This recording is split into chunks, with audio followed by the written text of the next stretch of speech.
వచనాన్ని సమయంలో మనం ఒక మాట చదువుకొని దేవుని మాటలు కొంత సమయం ధ్యానం చేసుకుంటూ ప్రభు సన్నిధిలో మనం ముందుకు కొనసాగించుకునే వారిగా ఉందాం. మరియు ఆయన ఇట్లా నేను ఒక మనుషునికి 2 కుమారులుండిరి. వారిలో చిన్నవాడు తండ్రి ఆస్తిలో నాకొచ్చు భాగం ఇమ్మని తన తండ్రిని అడుగగా అతడు వారికి తన ఆస్తిని పంచిపెట్టెను. వీళ్ళరా చాలు అమ్మా, ఈ దేవుని యొక్క మాటలు మనం కొంత సమయం ధ్యానం చేసుకుందాం. ఇక్కడ మనం ఆత్మ సంబంధమైనటువంటి కొన్ని అమూల్యమైనటువంటి సంగతులను ఇక్కడ మనం గమనించినట్లయితే, ఈ తప్పిపోని యొక్క కుమారుని ఉపమానము వాస్తవంగా ఆ రోజుల్లో ప్రభువైన యేసుక్రీస్తు వారు ప్రతి మనిషిని ఎలా పిలుస్తున్నాడో, నశించిపోతున్న వారిని, తప్పిపోయిన వారిని ఎలాగున ప్రభు తన సన్నిధికి ఆహ్వానిస్తూ ఉన్నాడో, ఈ లోకస్వార్త 15వ అధ్యాయంలో ఉన్నటువంటి ఈ 3 ఉపమానాలు కూడా తప్పిపోయిన వారు తిరిగి మరలా తండ్రి వద్దకు వచ్చినప్పటికీ కూడా వారికి తండ్రి సిద్ధపరిచినటువంటి పరలోకము వారి కొరకు సిద్ధంగా ఉన్నది అనేటువంటి ఒక సూచన ఈ లోకంలో ఉన్న ప్రతి మనిషికి ఈ 3 ఉపమానాలు అందించడం జరిగింది ప్రియులారా. మరి ఈ 3 ఉపమానాలలో కూడా అత్యంత బలమైనటువంటి ఉపమానం తప్పిపోయినటువంటి కుమారుని ఉపమానం. ఈ ఉపమానంలో ఎన్నో ఆత్మ సంబంధమైన సంగతులు దాగి ఉన్నాయని కూడా మనం గ్రహించాలి ప్రియులారా. చాలా సంగతులు ఈ యొక్క తప్పిపోయిన కుమారుని యొక్క ఉపమానంలో మనం ధ్యానం చేసుకోవచ్చు. అయితే కొన్ని విషయాలు నేను మీకు జ్ఞాపకం చేస్తాను. మొదటి చదవబడినటువంటి 11వ అధ్యాయం 11వ వచనంలో, 15వ అధ్యాయం 11వ వచనంలో తండ్రి వద్దకు వెళ్ళి నాకు రావలసినటువంటి ఆస్తిని పంచి పెట్టమని చిన్న కుమారుడు తండ్రిని బలవంతం చేసినటువంటి సందర్భం ఇక్కడ మనం గమనిస్తూ వస్తున్నాం ప్రియులారా. ఈ సందర్భాన్ని బట్టి మనం ఏం నేర్చుకుంటున్నామంటే స్వార్థం. ఈ సందర్భం బట్టి మనం ఏం నేర్చుకుంటున్నాం? స్వార్థం. తనకు ఒక ఆలోచన వచ్చింది. ఆ ఆలోచన అమలు చేయటం ద్వారా ప్రయోజనం ఉంటుందా, ప్రయోజనం లేదా, కుటుంబానికి విలువ ఉంటుందా, విలువ ఉండదా, సమాజంలో ఇప్పటి వరకు వాల్యూగా ఉన్నటువంటి ఈ కుటుంబ పరువు ప్రతిష్టలన్నీ కాపాడబడతాయా, బజారు పాలు చేయబడతాయా అనేటువంటి అవగాహన చిన్న కుమారుడు కోల్పోయినటువంటి సందర్భం ఇక్కడ మనం గమనిస్తూ ఉన్నాం. ఈ రోజున దేవుని బిడ్డలంగా ఈ లోకంలో జీవిస్తున్న మనము కూడా ఒక ప్రత్యేకమైన ఆలోచన కలిగి ఉండాలి. మనం మాట్లాడే ప్రతి మాట స్వార్థముగా ఉన్నదా? మనం మాట్లాడే ప్రతి మాట విలువలను కాపాడే విధంగా ఉందా? మనం ఆలోచించే ప్రతి ఆలోచన కుటుంబానికి అభివృద్ధికరంగా ఉందా, లేకపోతే నా మటుకు నాకు మటుకే అభివృద్ధికరంగా ప్రయోజనకరంగా ఉందా? ఏది ఈ లోకంలో శాశ్వతమైనది, ఏది ఈ లోకంలో మనకు ప్రయోజనకరమైనది, ఏది ఈ లోకంలో నాతో పాటు నా కుటుంబానికి కూడా ఒక విలువను కలిగించే పద్ధతులు ఉంటాయి నేను ఆలోచించే ఆలోచనలో అని ఎందుకు ఆలోచిస్తున్నారు ఈ రోజుల్లో? స్వార్థం. ప్రతి మనిషిలో స్వార్థం, ప్రతి మనిషిలో అసూయ, ప్రతి మనిషిలో సొంత నిర్ణయాలు, ప్రతి మనిషిలో ఇష్టానుసారమైన కోరికలు, ప్రతి మనిషిలో ఇష్టానుసారమైన ఆలోచనలు. ప్రియులారా, మరి చూడండి, తల్లిదండ్రులు వారి బిడ్డలను కని పెద్దవారిని చేసిన తర్వాత వారికి వివాహాలు అయ్యే వరకు అన్యోన్యతగా ఒకరి పట్ల ఒకరు ప్రేమ అభిమానాలతో చాలా ఆప్యాయంగా ముందుకు కొనసాగుతూ ఉంటారు.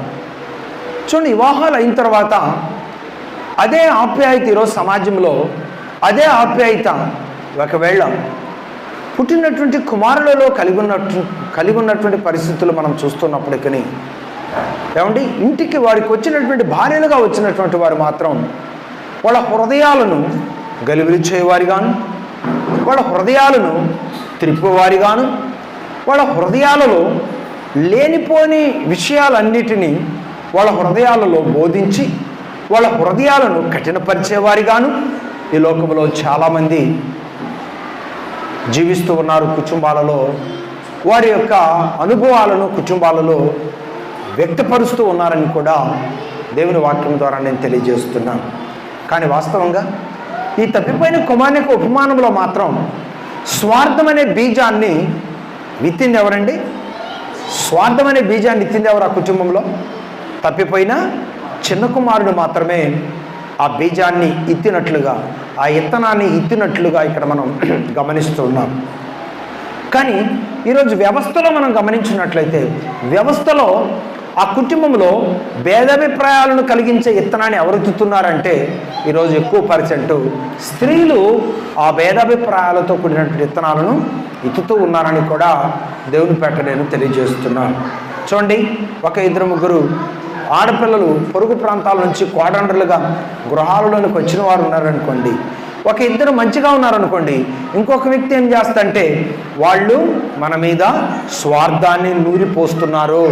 వాళ్ళు నువ్వు నమ్మొద్దు, వాళ్ళ మాటలు నువ్వు నమ్మొద్దు, నేను నీ భారీగా చెప్తున్నాను, నమ్మితే మేలు పొందుతావు, నమ్మకపోతే నువ్వే నష్టపోతావు అనేసరికి ఆటోమేటిక్గా ఎంతో నమ్మకముగా ఎంతో ఆప్యాయంగా ఉన్నటువంటి ఆ ఒక్క వ్యక్తి హృదయంలో కూడా ఏదో ఒక ఆలోచన నాటుకుపోతుంది. ఆ ఆలోచనే అమలు చేస్తూ ఉంటాడు. ఆ అమలు చేసిన ఆలోచనే ఆ మిగతా ఇద్దరు కూడా స్వార్థాన్ని కలిగించే విధంగా బీజము నాటబడుతుంది. ఈ విధంగా ఒకరికి ఒకరికి సమాధానములు, ఒకరి మాట ఒకరు వినలోని స్థితిలో, ఒకరి ఆలోచన ఒకరికి స్వప్రయోజనాన్ని కోరుకునే విధంగా, ఒకరి ఆలోచన ఒకరిని గలిబిలి చేసి చెడగొట్టి ఏమంటే కృంగదీసే విధంగా ఉంది అనేటువంటి భయాందోళన స్థితిలోనికి ఈ రోజున పరిస్థితులు మారిపోయి చల్లా చెదురైపోయి వ్యవస్థ చాలా ఇబ్బందికరమైనటువంటి గాడిలో పడిపోతున్నటువంటి పరిస్థితులను సమాజంలో మనం గమనిస్తూ ఉన్నాం. వాస్తవంగా నేను చెప్పినటువంటి మాటలను ఒకసారి బైబిల్ అనుసారంగా జ్ఞాపకం చేసుకున్నట్లయితే దావీదు తర్వాత ఏమంటే అత్యున్నతమైన జ్ఞాన సంపన్నుడుగా, అత్యున్నతమైనటువంటి ఆస్తిమంతుడుగా, అత్యున్నతమైనటువంటి ఈ లోకములో మరి జ్ఞానమును అలాగే వివేకమును దేవుని అడిగి సంపాదించుకున్నటువంటి వ్యక్తి సొలొమోను. అతనికి మించినటువంటి వాడు ప్రపంచంలో ఇంతవరకు ఎవరు పుట్టలేదంట. అంత మరి టెక్నాలజీతో మందిరాన్ని కట్టిన విధానం కానీ, ఆయన జ్ఞానంతో రాజ్యాన్ని పరిపాలించిన విధానం కానీ, రాజ్యంలో వచ్చినటువంటి సమస్యలను పరిష్కరించుకునే విధానంలో కానీ ఆయనకు మించినటువంటి వారు ఇంకొకరు లేరు. అలాంటి జ్ఞానవంతుడు, దేవుని మీద పరిపూర్ణంగా ఆధారపడినటువంటి దేవుని కుమారుడుగా ఈ లోకములో జీవించినటువంటి వాడు భార్యలను సంపాదించుకున్న తర్వాత, ఉపపత్నులను సంపాదించుకున్న తర్వాత సొలొమోను మైండ్ అంతటిని, హృదయం అంతటిని కూడా ఎవరి వైపు త్రిప్పారు? చెప్పాలి, ఎవరి వైపు త్రిప్పారు? ఏమంటే ఇతర దేవతల వైపు సొలొమోను గారి యొక్క మైండ్ అంతటిని కూడా త్రిప్పి ఉన్నారు. సృష్టికర్త అయిన జీవము కలిగిన ఆయనను ఆ స్థితిలోనికి, ఆ స్థాయిలోనికి తీసుకొచ్చి పెట్టినటువంటి ఆ దేవుని మీద వారి మనసు లేకుండా ఈ స్త్రీలు ఏం చేశారు? వారి యొక్క దేవతల వైపు ఆయన హృదయాన్ని, ఆయన మనసును త్రిప్పింపచేసి దేవుని దృష్టిలో భ్రష్టుడే విధంగా చేశారు. ప్రభునందు ప్రియ దేవుని బిడ్డలారా, ఈ రోజున స్వార్థం అనే పదం ఎప్పుడైతే మన హృదయాల్లోనికి వస్తుందో పురుషులు స్త్రీలు అనే భేదం లేకుండా వ్యవస్థ అంతా కూడా నాశనకరమైన ఊబిలోనికి కూరుకుపోతుంది అనే వాస్తవాన్ని ఈ సందర్భాన్ని బట్టి మనం జ్ఞాపకం చేసుకోవచ్చు ప్రియులారా.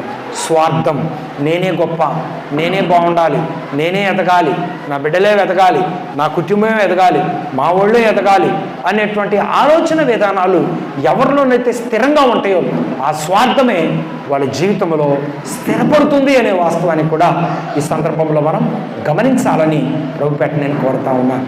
ఇద్దరు వ్యక్తులు ప్రార్థన చేస్తూ ఉన్నారు. ఒక వ్యక్తి ఏమో పరిసేయుడు, ఇంకొక వ్యక్తి ఏమో సుంకరి. పరిసేయుడు ఎలా ప్రార్థన చేస్తున్నాడు? నేను మరి దశంభాగం అన్ని విషయాల్లో నేను ఇస్తున్నాను, పుదీనాలో ఇస్తున్నాను, జీలకర్రలో ఇస్తున్నాను, సమయంలో ఇస్తున్నాను, డబ్బుల్లో ఇస్తున్నాను, అన్ని విషయాల్లో నేను ఇస్తున్నాను. ఈ సుంకల వారి నన్ను లేకుండా చేసినందుకు నీకు ఓ స్తోత్రములు అని చెప్పి ఏదో ఆయన గొప్ప ప్రార్థన చేసినట్టుగా ఫీల్ అయ్యాడు. కానీ సుంకర ఎలా ప్రార్థన చేశాడు?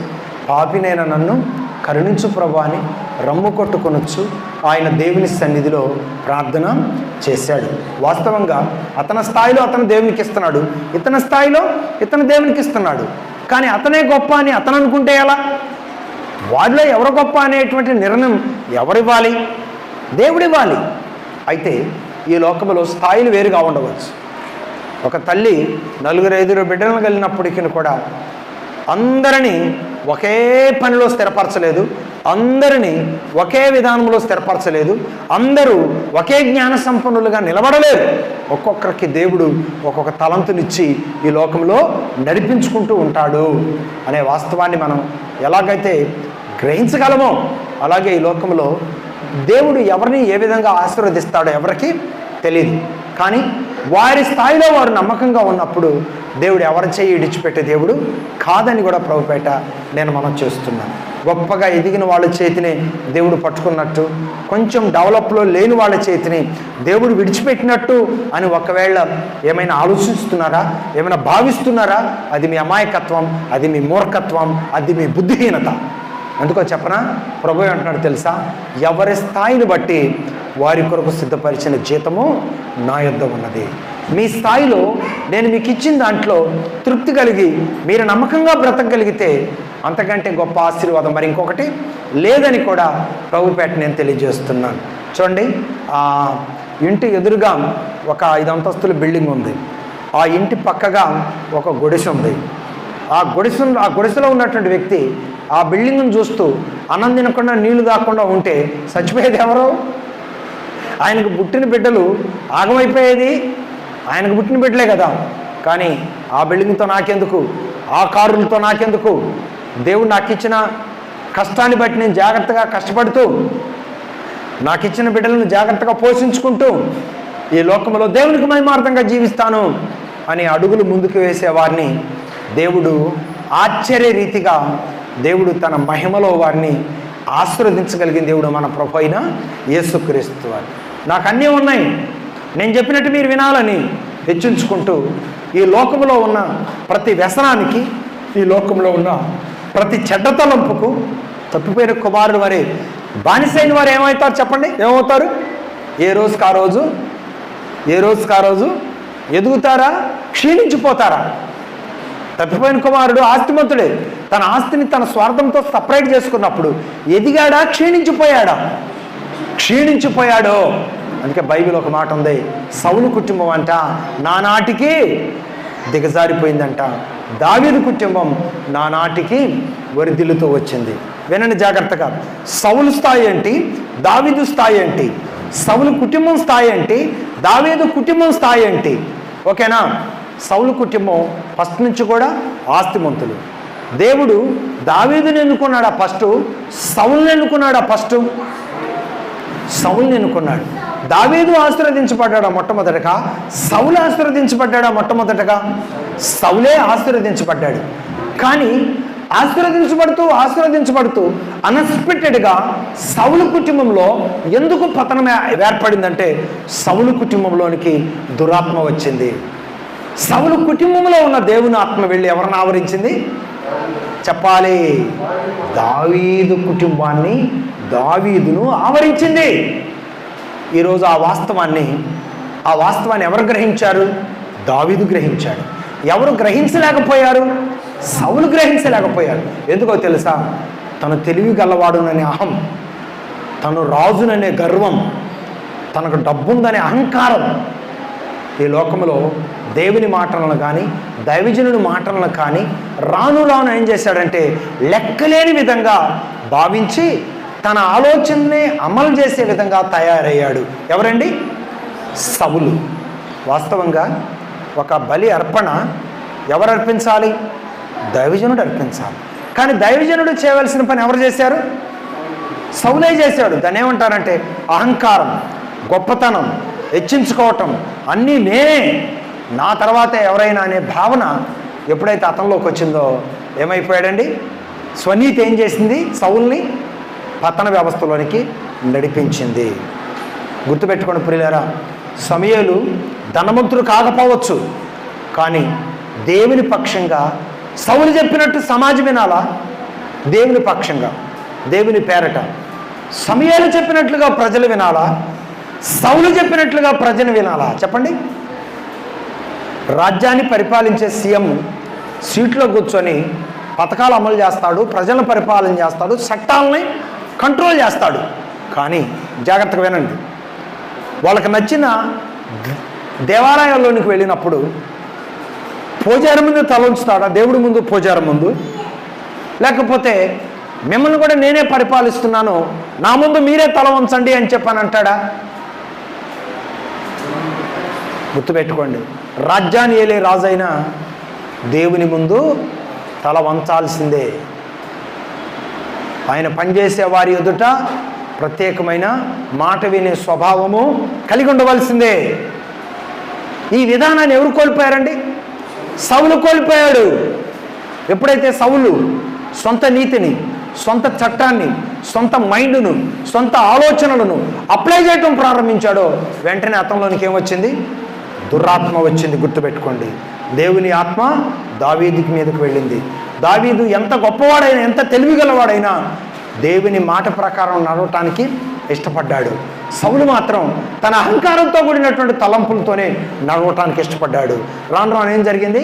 సౌలు కుటుంబం పతనమైపోయింది, దావీదు కుటుంబం హెచ్చింపులోనికి, ఆశీర్వాదంలోనికి వచ్చిందని కూడా ప్రభుపేట నేను తెలియజేస్తున్నాను. గుర్తుపెట్టుకోండి, ఈ లోకంలో ఏదైనా ఒక బలహీనత సంభవిస్తే కొన్నిసార్లు చెప్పినట్టుండా దానికి సంబంధించిన వైద్యం ఉంది, తగ్గిపోతుంది. కానీ నీకు తెలియకుండానే ఒక దురాత్మ, ఒక సాతాను నిన్ను ఆవరించి నిన్ను తన తలంపులలో నడిపిస్తున్నప్పుడు మరి నిన్ను ఆ దురాత్మ నుండి ఎవరు విడిపించాలి? ఆ దురాత్మ తలంపుల నుండి నిన్ను ఎవరు విడిపించాలి? తుఫాను వస్తుందని 3 రోజుల ముందే చెప్తే నీకేమైనా తడిసే వస్తువులు ఉంటే జాగ్రత్త పరుచుకుంటాం. కానీ అప్పటికప్పుడే అన్ఎక్స్పెక్టెడ్గా వర్షం వస్తే ఏం చేస్తావు? నువ్వేమీ చేయలేని పరిస్థితి.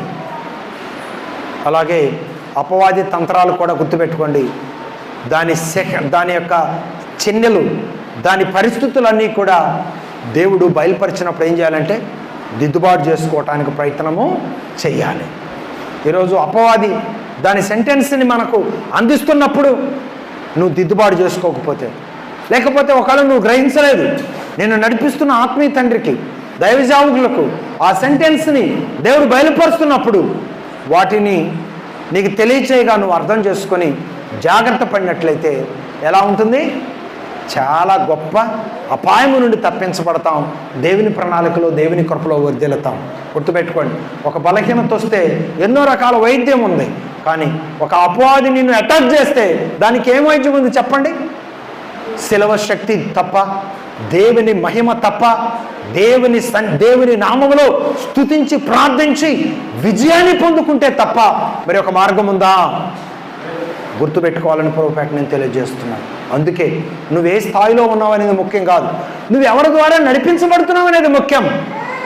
దేవుని ద్వారా నువ్వు నడిపించబడితే ప్రతి మాట ఆలోచనగా ఉంటుంది, ప్రతి పని దేవుని చిత్తానుసారంగా అడుగులు వేసే విధానం ఉంటుంది. ప్రియులారా, దేవుని ప్రణాళిక నీ పట్ల గొప్పగా ఉంటుందని కూడా ప్రభుపేట నేను మీకు తెలియజేస్తున్నాను. అలాగే గమనించాలని ప్రభుపేట నేను తెలియజేస్తున్నాను. క్రమశిక్షణ ఏమండి? క్రమశిక్షణ రహిత జీవితం మనల్ని ఎక్కడికి తీసుకెళ్తుందండి? క్రమశిక్షణ రహిత జీవితం మనల్ని ఎక్కడికి తీసుకెళ్తుంది? పేదరికంలోనికి తీసుకెళ్తుంది. పేదరికం అనేటువంటిది ఒకవేళ అది మన తల్లిదండ్రుల యొక్క ఆస్తిగా రావచ్చు, కానీ గుర్తుపెట్టుకోండి, పేదరికంలోనే మనం ఈ లోకయాత్ర ముగించడం మాత్రం అది మన యొక్క బలహీనత అయి ఉంటుంది అని గ్రహించాలని పండితులు చెప్తా వచ్చారు. ఎందుకో తెలుసా, పేదరికంలో పుట్టినా, పేదరికంలో గొప్పవారైనా, ఎదిగినా, కానీ ఈ స్థితిలో నుండి నేను సంపన్న స్థితిలోనికి వెళ్ళాలి ఏ రూపంగానైనా అని చెప్పి దేవుడు నీకు ఇచ్చిన ఆలోచన విధానాలలో కష్టించి పనిచేయటం ప్రారంభించినప్పుడు దేవుడు తప్పకుండా ఆ కృప నీకు కాకపోయినా ఆ కృప నీ సంతానములోన నీ బిడ్డలకు మాత్రం ఖచ్చితంగా విస్తరింపజేస్తాడు. దేవునికి స్తోత్రం. ఎలా విస్తరింపజేస్తాడు? నువ్వు పేదరికంలో పుట్టావు, నువ్వు పెద్ద అయ్యావు, పెరిగావు, నేను ఈ స్థితిలో ఉన్నాను, కానీ నేను ఈ స్థితిలో ఉన్నప్పటికీ నా బిడ్డలు ఈ స్థితిలో ఉండకూడదని చెప్పి నువ్వు కష్టపడి నీ కష్టమంతా కూడా వాళ్ళ చదువుల కోసం దారబోస్తూ ముందు కొనసాగవనుకోండి, ఏదో ఒక సమయంలో దేవుడు వాళ్ళకి చదువుకు తగినట్టుగా దేవుడు వారిని ఆశీర్వదించాడు అనుకోండి, అంతకుముందు నీ స్థితిలాగానే ఉంటుందా వాళ్ళ స్థితి? ఉంటుందా? అంటే మార్పు వస్తుంది కదా. నీ కష్టార్జితం ఫలం, నీ కన్నీటి ప్రార్థన ఫలం నీ బిడ్డల నుంచి మీ కుటుంబ వ్యవస్థను ఒక ప్రయోజనకరమైన పద్ధతిలోనికి పుష్పింపజేస్తుంది. దేవునికి స్తోత్రం. అందుకే ప్రియులారా, క్రమశిక్షణ రహితమైన జీవితం మనల్ని ఎక్కడికి తీసుకెళ్తుందంట? పేదరికములోకి తీసుకెళ్తుంది. ఇప్పుడు తప్పిపోయిన కుమారుడు ఉన్నతమైన వాడా పేదవాడా? చెప్పండి, నోరు తెరిచి చెప్పాలి. తప్పిపోయిన కుమారుడు పేదవాడా ఉన్నతమైన వాడా? ఉన్నతమైన వాడే. మరి అతను పేద స్థితిలోనికి ఎందుకు వెళ్ళినట్టు? ఒకప్పుడు ఎంతోమందికి ఆహారం పెట్టాడు తన చేతులతో, ఎంతోమందికి ధనాన్ని పంచాడు, కానీ తన స్వార్థం కోసం తన ధనాన్ని తీసుకొని దూర ప్రాంతం వచ్చినప్పుడు ధనమున్నంతసేపేమో అందరూ ఫ్రెండ్స్ ఉన్నారు, ధనమైన తర్వాత అందరూ విడిచిపెట్టి వెళ్ళిపోయారు. తినడానికి తిండి లేదు, ఆకలి అవుతుంది, ఏం చేయాలో అర్థం కావట్లేదు. ఎక్కడికైనా వెళ్ళినా పని చేద్దామంటే ఆంబోతిద్దులాకుండా పని చేసుకోవచ్చు కదా అంటున్నారు. పని చేయటానికి పని రాదు, ఏం చేయాలో అర్థం కావట్లేదు. ఆకలితో చచ్చిపోలేక ఏమండి ఈ పందులు పొట్టు అన్నదిని చచ్చిపోవాలనుకున్నాడు. ఆ పొట్టు తినాలని ప్రయత్నం చేస్తే కాపరడ్డు పడ్డాడు. అయ్యా నాకు ఆకలి అవుతుంది, అట్లయితే ఈ పందులుగాయ నేను నీకు ఆహారం తీసుకొస్తానన్నాడు. ఆ పందుల యజమాని ఆహారం తీసుకుని వచ్చేసరికి ఆలస్యమయ్యేసరికి ఉండలేక పట్టు తిందామని తినబోయేసరికి కాపరు వచ్చాడు, తరిమి కొట్టాడు.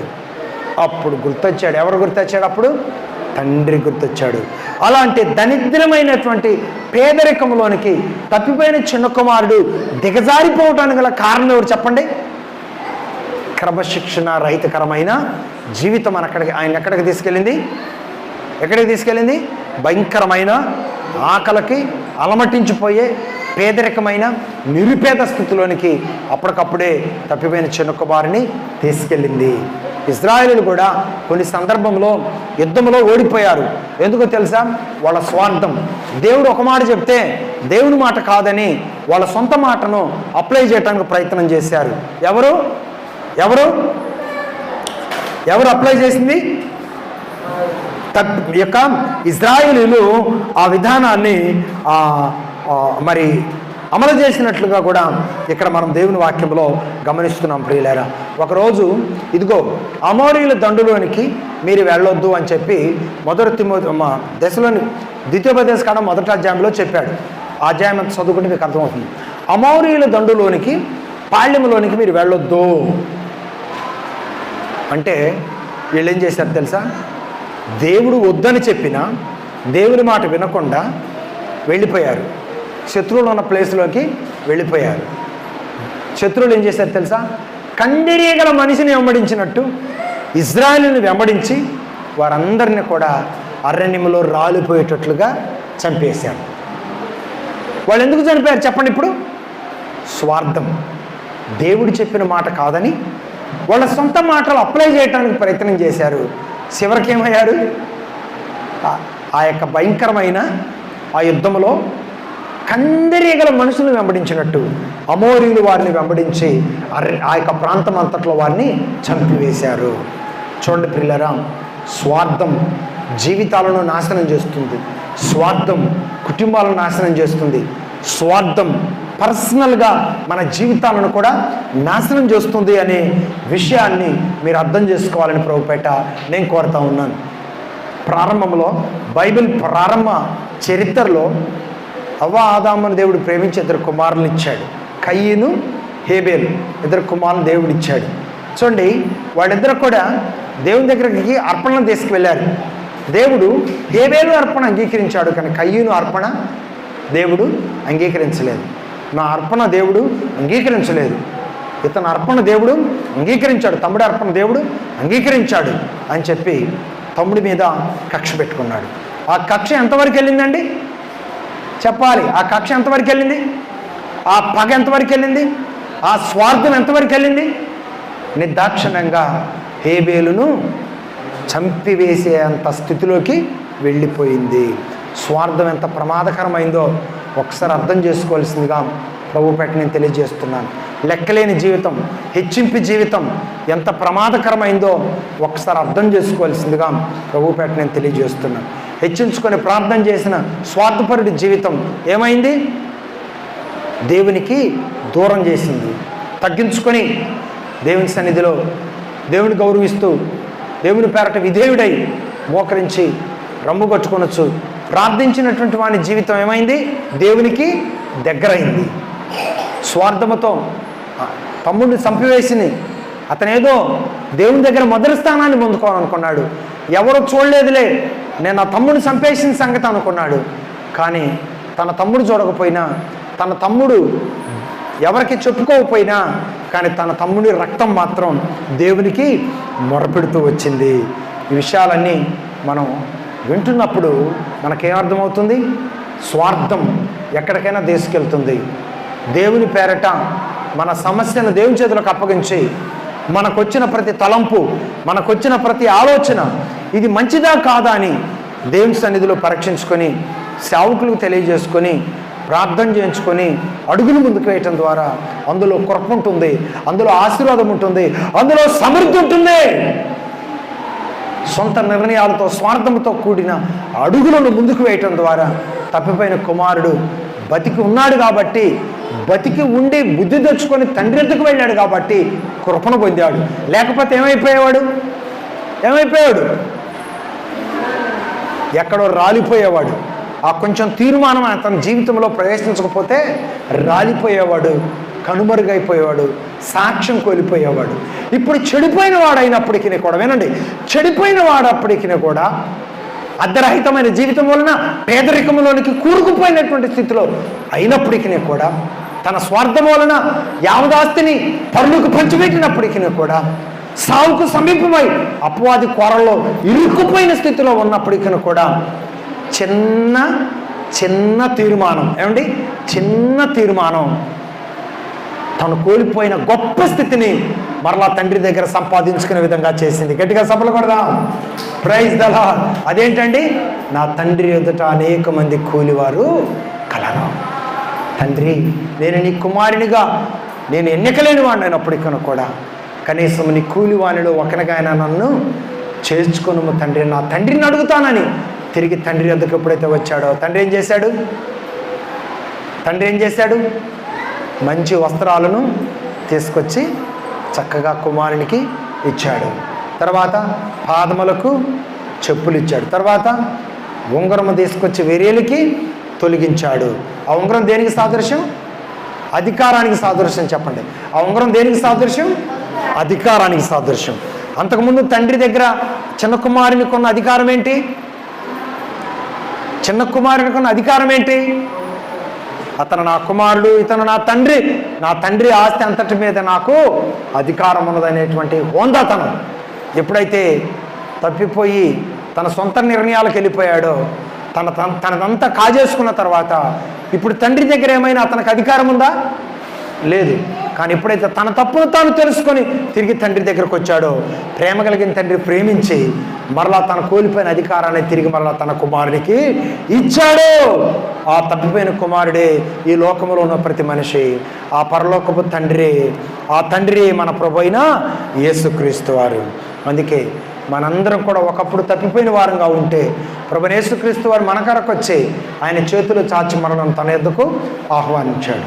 ఎవరైతే ఆయన ఆహ్వానాన్ని మన్నించి ఆయన కౌగిట్లోనికి వెళ్తామో ఆయన మన కొరకు చేసిన త్యాగ ఫలితం, ఆయన చిందించిన రక్తం మనలను ప్రయోజకులుగా, పవిత్రులుగా, పరలోకానికి వారసులుగా ఈ భూలోకములో ఆయనకు మహిమార్థంగా జీవించే గొప్ప వ్యక్తిగా ఈ లోకములో మనం చేయ ప్రతి పనిలో ఆయన సహాయాన్ని కోరుకునే అర్హత కలిగిన వారిగా ఈ లోకంలో నిలిచి ఉండటానికి, జీవించడానికి పరలోకపు తండ్రి మనకు ఆ భాగ్యాన్ని ఇచ్చి ఉండగా ఏమిచ్చి ఆయన రుణాన్ని మనము తీర్చుకోలేని స్థితిలో మనం ఉన్నాము కనుక మనందరం కూడా దేవునికి మహిమార్థంగా ప్రభు సన్నిధిలోకి మరలా తిరిగి మనం ప్రవేశించాం కనుక ఇంక ఎన్నడూ వెనుదిరగకుండా ఈ ఆత్మీయతలో మన జీవితకాలం అంతా కూడా నిలిచి ఉండి ముందుకు కొనసాగించుకోవటం ద్వారా నీకు క్షేమం, నీ కుటుంబానికి క్షేమం, నీ బిడ్డలకు క్షేమం. అపవాది తంత్రాలను ముందే నువ్వు పసిగట్టకపోయినా నిన్ను నడిపించే కాపరి, నువ్వు ఏ స్థితిలో ఉన్నావో ఆ స్థితిని బయలుపరిచే విధంగా, నీ స్థితిని చక్కపరిచే విధంగా దేవుడు ఆ తలంపులలో నిన్ను బలపరిచి నడిపిస్తాడు. ఉన్నతమైన స్థితిలో నిన్ను నిలబెట్టి అడుగులు ముందుకు వేయించే విధంగా నీకు సహాయం చేయగలిగిన దేవుడు మన ప్రభు అయిన యేసుక్రీస్తు వారు. అలాంటి స్థితిలో ప్రభు నిన్ను నడిపించడానికి ఆయన కృప మీకు తోడే నడిపించును గాక. ఆమేన్, ఆమేన్. ప్రార్థన చేసుకుందాం. ప్రేమ కలిగిన తండ్రి నీకు వందనాలు. ఇప్పటి వరకు నీ బిడ్డలని మాటలు విన్నా, వాళ్ళ హృదయాల్లో భద్రం చేసుకొని నీకు మహిమార్థంగా జీవించే భాగ్యం దాయిచ్చాను. ఇక జరగవలసిన క్రమాన్ని చిత్తానుసారంగా జరిగించమని యేసయ్య నామములో ప్రార్థించడం వేడుకుంటున్నాను పరమ తండ్రి. ఆమేన్, ఆమేన్.